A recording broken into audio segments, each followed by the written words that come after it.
Bebel foi lá recepcionar o deputado federal Guilherme Boulos.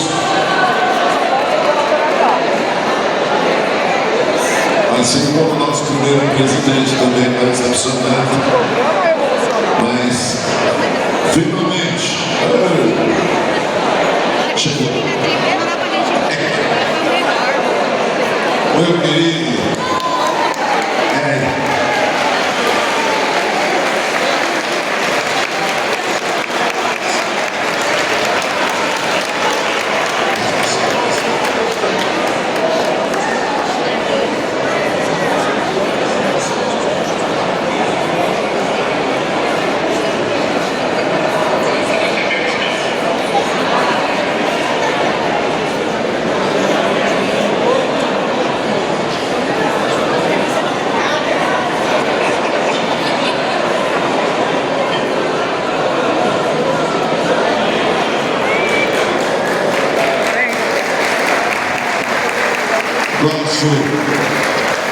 Nosso candidato, que foi nosso candidato aqui à Prefeitura de São Paulo, Guilherme Boulos, Guilherme Castro Boulos, é deputado federal, professor, escritor, psicanalista, disputou o segundo turno da eleição para prefeito em São Paulo, contra Ricardo Tunes, e é fundador do Movimento dos Trabalhadores Sem Teto, do MTST.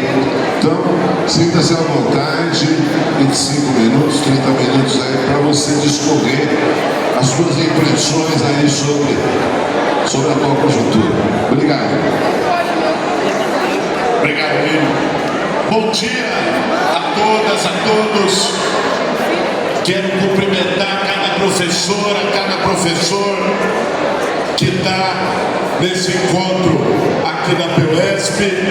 Cumprimentar o Fábio, presidente, a Bebel, nossa deputada, sempre liderança dos professores em São Paulo, toda a diretoria, e dizer que para mim estar aqui hoje, estar sempre em eventos da PUESP é um orgulho, porque venho aqui falar não como deputado, não como candidato ou qualquer coisa, mas como professor que foi categoria O na rede estadual e que até hoje, Bebel, insisto, mesmo depois de ter saído da rede há muitos anos, mantenho aqui a minha filiação à PUESP, o meu boleto todo fim de mês, pelo respeito que tenho a esse sindicato e a luta dessa categoria.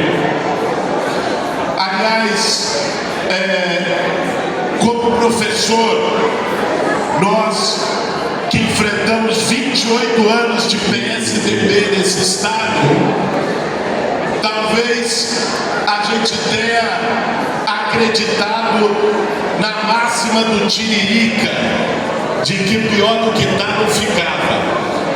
Mas infelizmente, depois de 28 anos de PSDB, a gente viu que pode ficar pior com um governo ainda mais à direita, que vem com ataque a livro didático, ataque à categoria, chat GPT, escola cívico-militar, com toda essa receita de ataque à educação.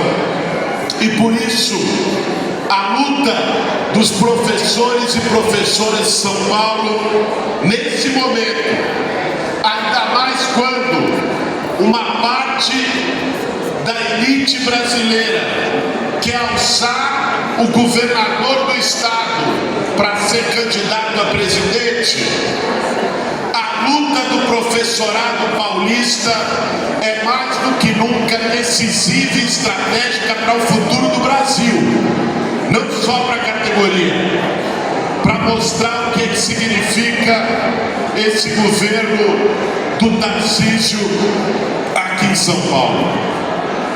Olha, gente, eu queria trazer algumas questões. Imagino que desde cedo vocês já estão fazendo esse debate, mas algumas questões sobre o momento político que a gente está vivendo.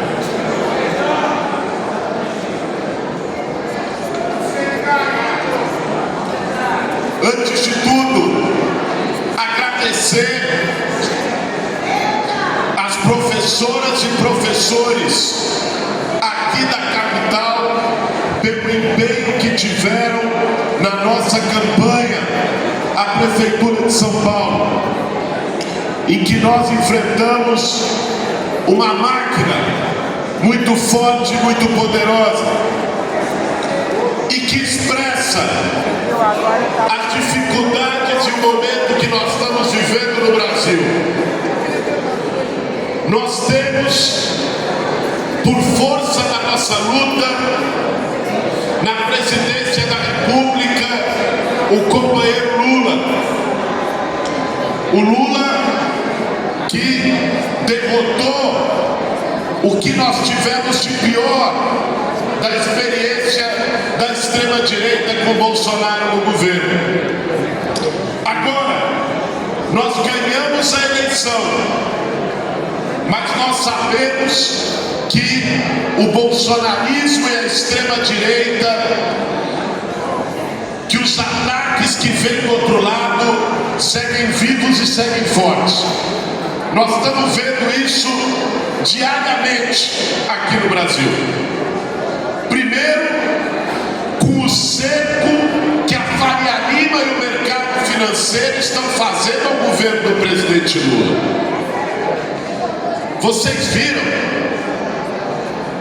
a pressão que foi nos últimos meses na tentativa de jogar um ajuste das contas públicas apenas nas costas dos trabalhadores, de como eles usam a especulação financeira, a especulação cambial para pressionar o governo e tentar deixar o governo na lona, de como eles se revelam. É uma coisa que chega ao nível da crueldade abjeta quando a gente vê o mercado especulando em relação à saúde do presidente Lula. É isso que nós vimos na semana passada, nos últimos dias. E tendo agentes que atuam dia e noite para poder desestabilizar o governo. O que é o Campos Neto no Banco Central? Às vezes as pessoas veem, o dólar está subindo. Isso não acontece apenas por mão invisível do mercado, é uma mão muito visível. Durante o governo do Bolsonaro, o Campos Neto, como presidente do Banco Central, fez 127 intervenções no câmbio. Porque cabe ao Banco Central, quando o dólar está subindo, vender dólar das reservas internacionais. 127 intervenções para baixar o dólar. Você sabe quantas ele fez no governo Lula? Tem uma. 2. 127 e 2. Então não venham dizer que são as forças naturais do mercado, a expectativa em relação à economia. É política, é uma atuação para deixar o governo refém do mercado, para deixar o governo do Lula na lona. E é esse cerco que nós estamos enfrentando. Porque se a gente olhar os índices econômicos, nós temos o menor desemprego da série histórica. Nós temos uma inflação relativamente controlada. Nós temos o PIB crescendo a 3%. Nós tivemos a retomada do investimento público com programas sociais que tinham sido desmontados no governo anterior. Tudo isso quer dizer que a situação do país está linda e maravilhosa? Não. Esse é um governo de reconstrução. E foi dito desde o início, na campanha eleitoral, que a gente precisaria, antes de tudo, tirar o país do buraco que o Bolsonaro tinha metido. Tem limites, tem contradições, tem problemas, mas nós precisamos ter em mente que existe uma força e uma chantagem no mercado. Do outro lado, a chantagem do Centrão. Eu estou lá na Câmara Federal vendo isso diariamente. Gente, o jogo é bruto. Essa turma sequestrou o orçamento do país, através do orçamento secreto, das emendas parlamentares, e tentam impedir o governo de governar. Se o presidente da República não pode planejar o orçamento, não pode executar o orçamento a partir das prioridades políticas do governo, o que ele vai poder? E é isso que está acontecendo hoje. O Centrão sequestrou o orçamento do país. Isso virou embate judicial no Supremo, isso é embate político, e isso vira chantagem em qualquer votação na Câmara dos Deputados. Porque pura e simplesmente nós temos o presidente da República, mais de 513 deputados, a gente não tem 150 do nosso campo. E eles jogam com isso. E para completar, a gente ainda tem uma ofensiva ideológica e cultural da extrema-direita. Quem é professor sente isso na pele. Quantos casos vocês já ouviram, ou quem sabe tenham vivido, de achaque e assédio a professores pela acusação de doutrinação? Hoje o professor de história não pode mais falar que existiu ditadura militar no Brasil, que ele é taxado de doutrinador, que corre o risco de ir para a rede social com um vídeo com a cara dele chamando ele de comunista doutrinador. Porque a ofensiva ideológica da extrema-direita não parou quando eles saíram do governo. Ao contrário, na batalha cultural das ideias, de valores, eles têm construído hegemonia na sociedade. E esse é o problema que nós temos. É um desafio que nós vamos ter que enfrentar. Construíram uma ideia de que as soluções são individuais, de que não tem solução coletiva. Para que sindicato? Para que movimento? Para que organização política? Cada um se vira com o seu mérito, com a sua caminhada. Quebraram identidades coletivas que são essenciais para um padrão civilizatório na sociedade. E é isso que nós estamos enfrentando. A gente, na campanha que enfrentou aqui em São Paulo, pôde sentir isso de perto. Eu me lembro de um companheiro que foi fazer campanha lá em Parelheiros, no extremo da Zona Sul. Para quem não é da capital, é um bairro popular, no extremo da Zona Sul de São Paulo, e foi fazer campanha numa ocupação, numa área irregular, Bebel, com reintegração de posse, chão de terra batida, e foi pedir voto para um morador. E o morador disse: "Ô, companheiro, eu voto até no teu vereador, mas no Boulos eu não voto." Por quê? Porque o Boulos é invasor. Aí o nosso companheiro falou: "Ô, meu amigo, você está aqui numa área de invasão, com reintegração de posse, ferrado, e você não vai votar no candidato porque você está dizendo que ele é invasor?"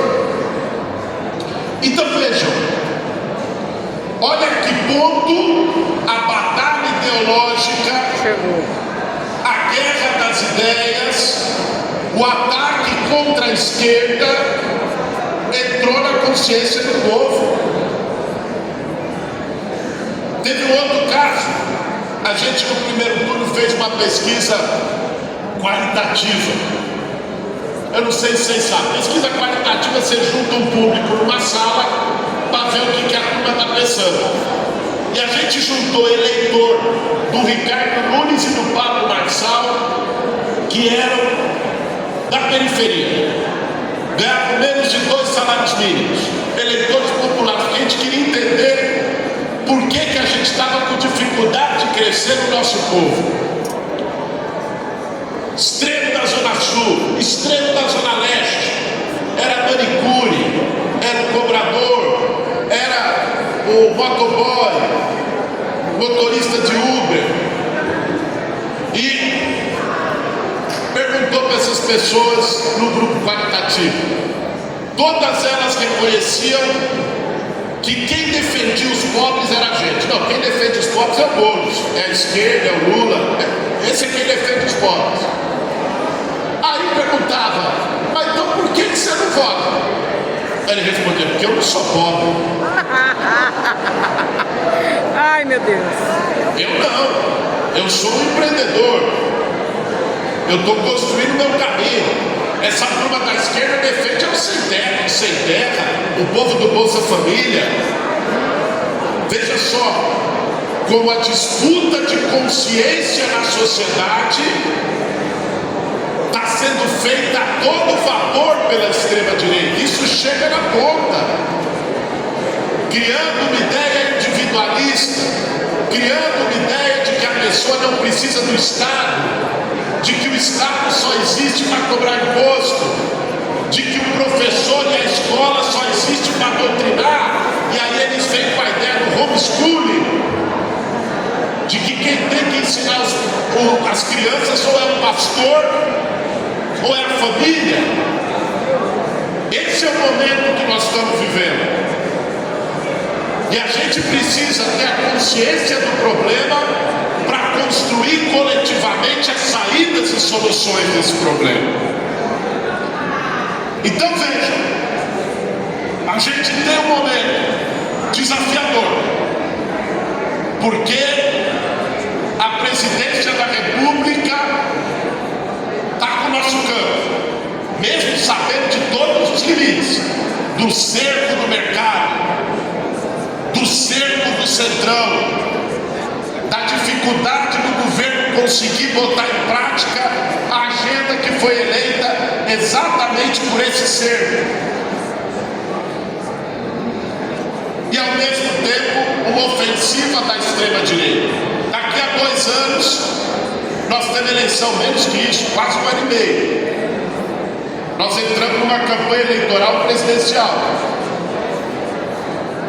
Eu não tenho a menor dúvida de que quem pode nos livrar da extrema-direita, a única figura que pode nos livrar da extrema-direita é o presidente Lula, que foi quem nos livrou da extrema-direita em 2022.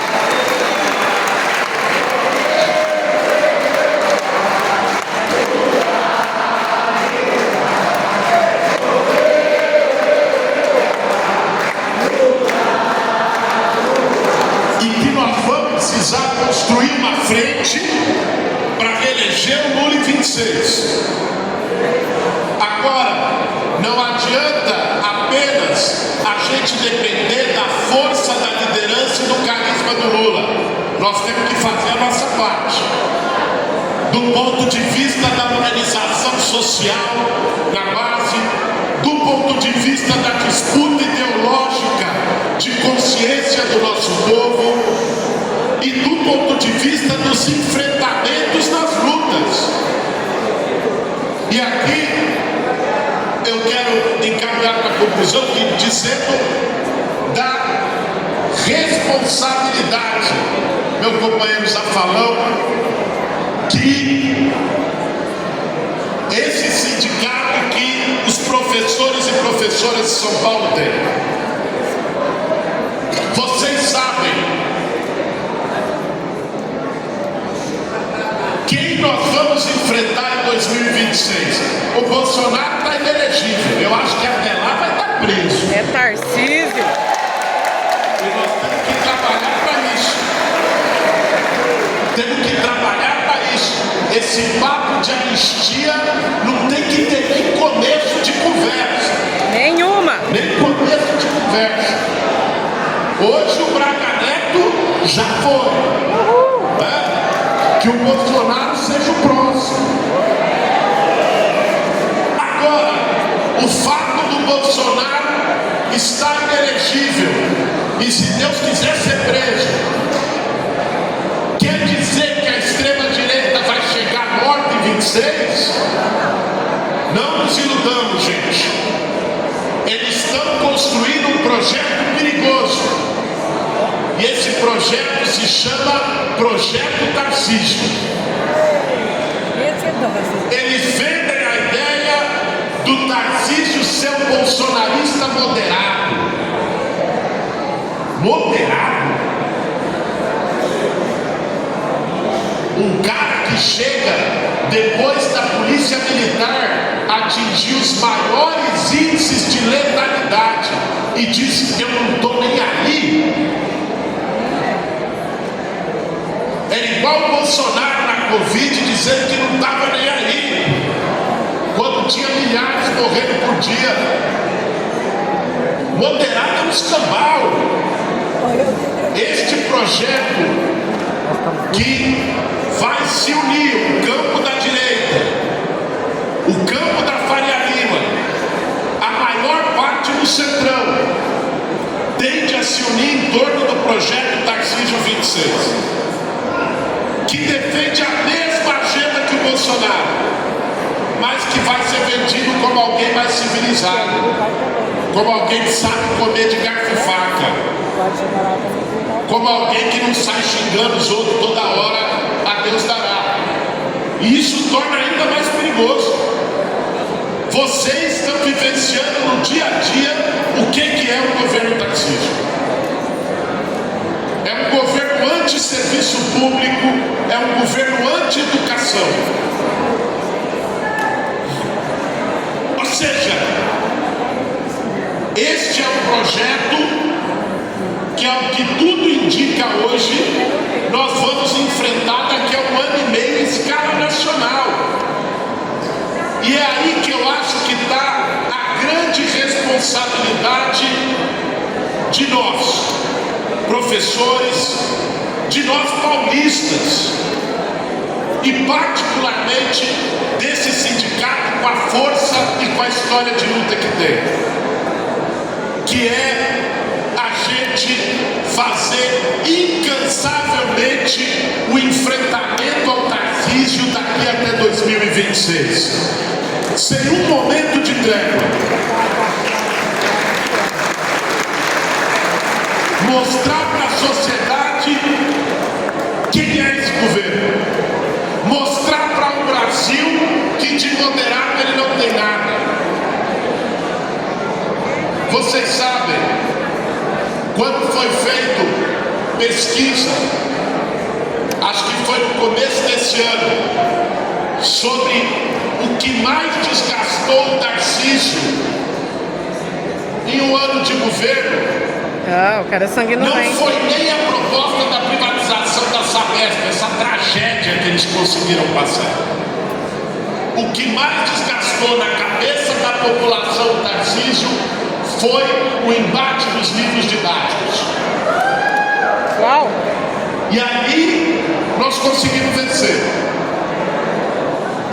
Vamos lembrar que o primeiro grande desgaste que o Bolsonaro teve como presidente do Brasil em 2019 foi o tsunami da educação. Foi quando ele atacou as universidades públicas federais na época, atacou os professores. Então, o potencial que a luta pela educação tem de sensibilizar a sociedade, de chegar mais longe, de chegar em mais gente, é muito grande. E por isso, eu acredito que uma das principais missões que nós temos no próximo período é travar esse embate aqui em São Paulo. Uma defesa intransigente da educação. Nós temos a responsabilidade de lutar sem tréguas para derrotar o projeto da Escola Militar do Tarcísio aqui em São Paulo. Uhul! Porque derrotar esse projeto aqui é derrotar nacionalmente. Olha, eu vi um vídeo, vocês devem ter visto, semana passada que circulou, me deu arrepio, de numa escola cívico-militar, criancinha, mais nova que minha maravilhas. Eles fazendo treinamento das criancinhas cantando música de bop, dizendo que tinha que matar os outros. Deus me livre. Nós temos que questionar a sociedade se é essa educação que cada um quer para os seus filhos.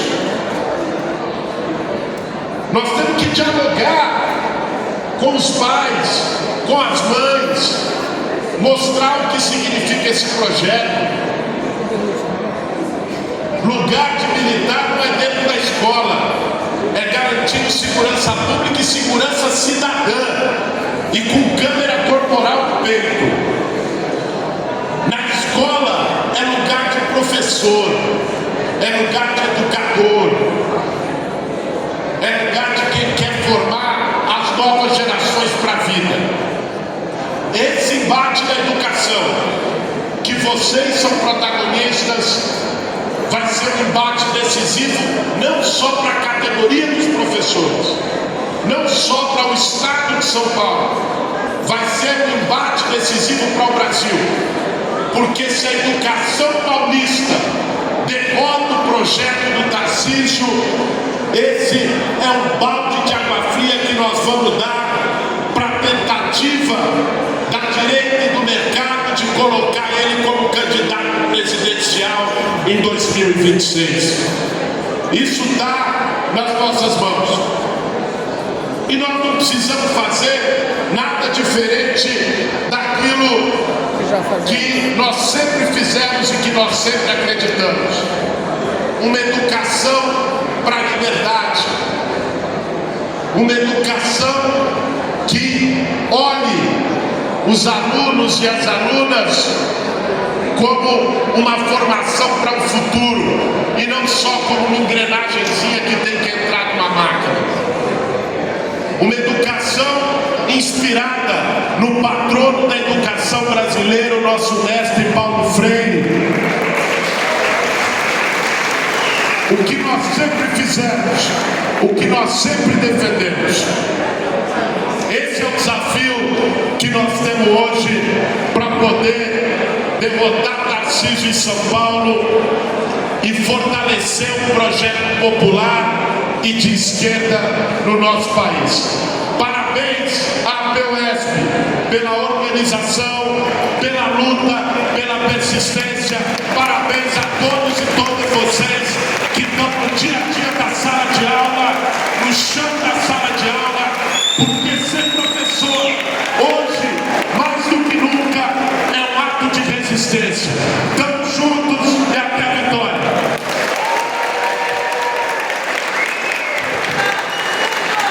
Deputado Boulos, é sempre um prazer ouvi-lo,